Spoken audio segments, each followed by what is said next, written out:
Pourquoi n'aimons-nous pas les Nous voulons suivre le Seigneur. Nous voulons des miracles dans notre vie. Nous voulons des déblocages. Nous voulons une vie meilleure. Mais sommes-nous capables d'obéir aux instructions de Dieu? C'est la grande question. Lorsque nous parlons de l'instruction, l'instruction se réfère aux directives, aux consignes à suivre pour accomplir une tâche, pour réussir quelque chose. Nous pouvons prendre encore une autre définition. L'instruction est un ordre, c'est une directive, c'est une recommandation, c'est une indication, c'est une explication. Elle peut être écrite ou verbale. Et tout ça pour atteindre un objectif. Bibliquement, ça renvoie à l'action d'enseigner les voies de Dieu et les préceptes ou des ordres divins qui guident la vie du croyant vers la justice et le bonheur. Certains échouent dans la vie faute d'instruction. Par contre, pour d'autres, leur échec est dû au non-respect des instructions qu'ils ont reçues. Luc 4, le verset 27. Mais pourquoi Naaman a été purifié de sa lèpre? Parce qu'il a reçu et il a obéi à ses instructions. Maintenant, à quoi servent nos nombreuses prières si nous ne sommes pas prêts à obéir aux recommandations de Dieu? À quoi servent nos jeûnes, nos multiples jeûnes, si nous ne sommes pas prêts à obéir aux instructions de Dieu? On peut même continuer en disant, à quoi nous servira-t-il de venir chaque jour à l'église si nous ne sommes pas disposés à obéir aux principes de Dieu? À quoi servira ces efforts? À quoi servira ces sacrifices? À quoi servira toutes ces choses si nous n'avons pas pris la décision d'obéir à ce que Dieu dit? À quoi servent les instructions sans leur respect? C'est comme tu as un véhicule qui est garé chez toi, même s'il est cher, même s'il est neuf, même si c'est le plus beau véhicule. Mais s'il est chez toi et que tu ne l'utilises pas, ça te sert à quoi? Parce que le véhicule, ce n'est pas pour décorer. Toi, tu as un téléphone. Toujours ton téléphone est éteint. C'est pourquoi quand certaines personnes, on les appelle, on ne réussit jamais à les joindre. Ceux-là, leur téléphone doit se perdre. Tu veux leur donner une commission urgente, mais ça ne fonctionne jamais. Et on leur pose la question, à quoi te sert ce téléphone? Et puis lui-même, souvent, il y en a qui répondent, il dit, moi, mais il ne sait même pas. Donc, à quoi nous servira d'avoir chaque jour les instructions de Dieu sans les respecter? Prenons 2 Rois 5. Et à partir du verset 1er, cette merveilleuse histoire, pour nous parler ici du respect des instructions. Je veux nous parler de 3 blocages majeurs au respect des instructions divines. Certainement que tu pourras te retrouver quelque part, mais c'est pour t'aider à corriger ça. Parce qu'il y a des grandes choses qui t'attendent. Premier obstacle au respect des instructions, c'est les raisonnements humains. Mais regardez le raisonnement de Naaman. Élisée est formel. Il dit, va te laver 7 fois dans le Jourdain et tu seras pur. Mais la réponse de Naaman ne va pas se faire attendre. Naaman fut irrité et il s'en alla en disant, moi je suis venu vers le prophète. En temps normal, avec mon titre, le prophète doit venir vers moi. Ce n'est pas de l'orgueil, mais il faut connaître la position de chacun. Je te respecte en tant qu'autorité, mais respecte-moi en tant qu'autorité spirituelle. Élisée n'est même pas sorti. Le titre de Naaman ne l'a pas effrayé. Et il a envoyé qui son serviteur. Il dit, voici la recommandation de Dieu. Va lui dire, s'il obéit, il sera guéri. S'il n'obéit pas, il retournera d'où il vient en Syrie avec sa maladie. Mais regardez le raisonnement. Naaman dit, mais est-ce que d'où je viens là, il n'y a pas d'autres Jourdains là-bas, mieux que le Jourdain où Élisée m'envoie? D'ailleurs, même là où Élisée m'envoie, peut-être le Jourdain n'est pas aussi propre. Élisée ne pouvait pas utiliser une autre stratégie. Je vais vous dire, ce qui bloque souvent les hommes, c'est notre raisonnement. C'est quoi l'Éternel dit? Mes voix ne sont pas vos voix. Tant que tu raisonnes sur les instructions de Dieu, tu n'iras pas loin avec Dieu. Quand Dieu te parle, tu raisonnes sur la parole de Dieu. Mais pourquoi? Mais pourquoi on doit faire comme ça? Ça ne marchera pas. Et il est entré dans une fureur. C'est-à-dire, il a piqué une colère. Il prend sa route et puis il s'en va. Comme s'il a raison. C'est toi qui as besoin de guérison. Face à la parole de Dieu, tout ce que Dieu te demande, ne raisonne pas, obéis. Parce que dans l'obéissance se trouve la vie. Deuxième obstacle, c'est l'orgueil et l'incrédulité. Mais il faut comprendre que l'orgueil et l'incrédulité refoule les instructions de Dieu. C'est son orgueil là qui a fait qu'il s'est levé et puis il dit, je ne veux plus la guérison, je m'en vais.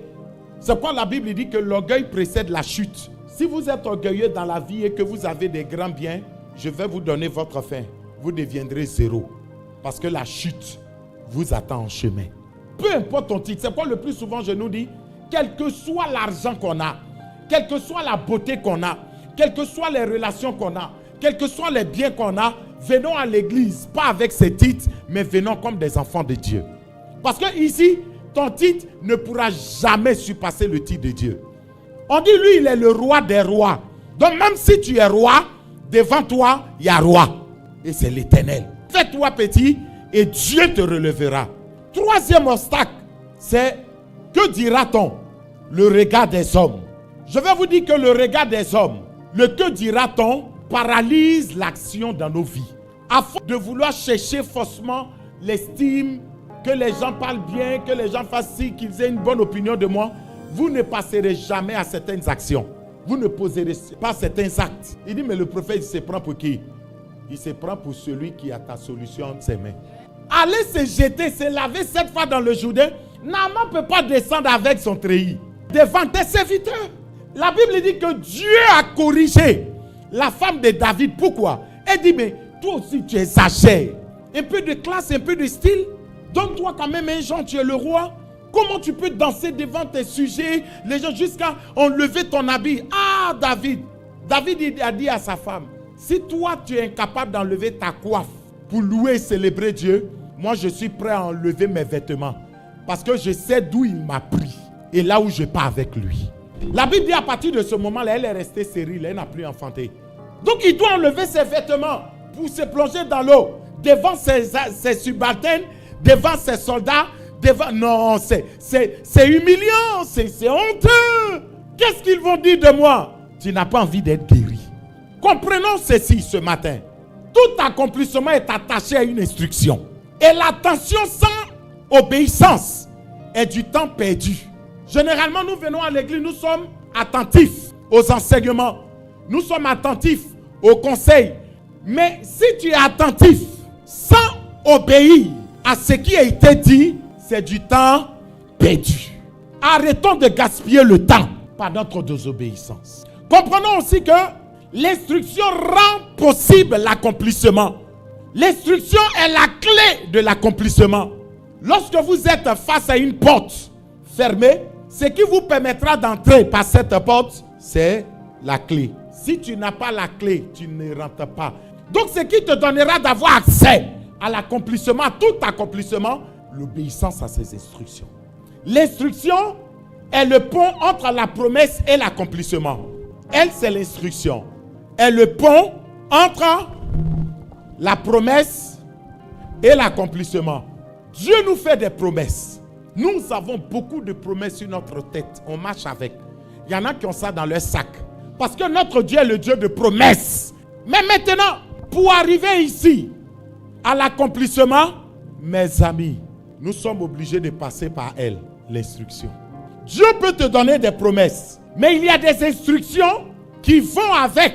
Quand tu vas obéir à ces instructions, ce que Dieu a dit ne sera pas mensonge pour toi, mais s'accomplira. Donc vous pouvez avoir les promesses. Et si vous n'êtes pas attentif à l'ordre que Dieu donne dans ça, vous risquez d'être toujours loin de l'accomplissement. Amen. Genèse 12. Avec le patriarche Abraham. Regardez la promesse que Dieu donne. Je ferai de toi une grande nation. Genèse 12, le verset 2. La promesse au verset 2 de Genèse 12, mais l'instruction se trouve au verset 1. L'Éternel dit à Abraham, va-t'en de ton pays, de ta patrie et de la maison de ton père, dans le pays que je te montrerai. C'est ça l'instruction. Donc la condition de l'accomplissement est l'obéissance. L'obéissance favorise l'accomplissement. L'accomplissement va se faire par la confirmation de l'alliance. Quand Abraham a accepté d'offrir son unique. Alléluia. Donc il y avait deux instructions. La première instruction, c'était de quitter sa patrie, sa parenté. Et la deuxième instruction là-bas, c'était d'offrir son unique. L'ange est venu, il dit, à toi de tuer, d'ôter la vie à cet enfant. Je vois aujourd'hui que tu me crains. Par cette obéissance, il dit, ce que j'ai dit s'accomplira. Il dit, toutes les nations de la terre seront bénies en ta postérité, parce que tu as obéi à ma voix. À quoi te servent les instructions si tu ne dois pas les respecter? Vous allez voir qu'aujourd'hui, les chrétiens tirent à balles réelles sur les pasteurs, sur les hommes de Dieu. Tout simplement parce que certains accomplissements tardent. Parce qu'il semble qu'ils ne voient rien. Souvent, nous raisonnons mal. Depuis que je suis venu à l'église, je n'ai rien vu. Tu es le pire ingrat de la race chrétienne. Tu n'as rien vu. Et toutes les fois où les sorciers de ton côté maternel ont fait une coalition pour te tuer, et puis tu n'es pas mort. Nous, on se limite seulement au mariage. Qui vous a dit que le mariage est l'accomplissement de tout? Mieux vaut ne pas être marié et être en vie que de se marier et puis mourir de chagrin dans le foyer. Ah, vous ne dites pas amen? Je dis amen pour vous. Il y en a même qui ne nous respectent plus, qui nous méprisent. Pourquoi? Ils n'ont plus confiance. Alors que souvent, le vrai problème est que les hommes n'aiment pas suivre les instructions qui ne les arrangent pas. Souvent, on est informé. Mais comme ces instructions, ces ordres, ces directives ne nous arrangent pas, on balaie ça du revers de la main. Mais Dieu ne change pas. Si Naaman n'obéissait pas à ce qui avait été dit, Naaman n'allait jamais être purifié de sa lèpre, s'il vous plaît. Ton obéissance va te donner d'être exaucé. J'ai remarqué qu'on est prompt à venir à l'église, pressé. Mais le plus souvent, on n'obéit pas au conseil. Mais qui a les yeux pour pleurer? Celui qui obéit est exaucé. Celui qui obéit est élevé. Donc l'élément déclencheur de la réalisation, c'est l'obéissance aux instructions que Dieu nous donne. Vous allez voir qu'il y a des instructions que Dieu mettra dans la bouche de certaines personnes. Si tu sais écouter tes parents, tu éviteras les erreurs qu'ils ont fait hier. Ils te montreront le chemin plus facile. Un enfant qui n'obéit pas aux instructions de ses parents est maudit. Deuxième, un chrétien qui n'obéit pas aux instructions, aux enseignements de son pasteur échouera facilement. Il séchera spirituellement et sera constamment dans la défaite. 2 Chroniques 20, le verset 20. Confiez-vous en l'Éternel, votre Dieu, et vous serez affermis, vous serez forts, solides, inébranlables. Confiez-vous en ses prophètes et vous réussirez. Confiez-vous en ses serviteurs et vous réussirez. Qui Dieu établit sur toi pour te donner des instructions? Quand Dieu te conduit quelque part, il a des instructions à te donner. Donc il y a des gens que Dieu met sur ton chemin pour t'aider, pour t'orienter. Il y a des ordres même. Mais aujourd'hui, vous allez voir chrétien, tu as donné un ordre à un chrétien, fais telle chose. Il dit non, mais moi je suis libre dans ma tête. Je suis libre dans mes pieds et je suis libre dans ma conception des choses. Je ne fais pas. Vous partez à votre échec. Le problème des francophones, on est trop libre. Le problème des francophones, on discute sur tout. Même sur les choses de Dieu. Ça ne marchera pas. Vous savez, avec Dieu, ce n'est pas la démocratie. C'est la théocratie. Les principes de Dieu d'abord. Troisième, un employé qui n'obéit pas aux instructions, aux ordres de son patron sera renvoyé très vite. Mais tu es dans un endroit où tu ne respectes rien. L'entreprise, ce n'est pas pour toi. Même si l'entreprise, c'est moi qui l'ai créée. Tu es mon enfant, tu ne respectes pas ce que je dis. Toi, tu vas aller chercher travail ailleurs. Parce que tu serais en train d'hypothéquer l'héritage des autres. Malheureusement, les gens du dehors obéissent mieux à Satan que nous les chrétiens. Sous le couvert de la liberté. C'est pourquoi Paul a dit, ne faites pas de votre liberté du libertinage pour faire tout ce que vous voulez. Pourquoi les gens prospèrent dans le mal? Mais ils respectent les instructions de Satan. Et vous connaissez Satan même. C'est le père qui mange ses enfants. Hein? Lui, il ne joue pas. Il respecte les instructions. Et ça leur donne d'être de plus en plus forts. Mais pour nous, chrétiens,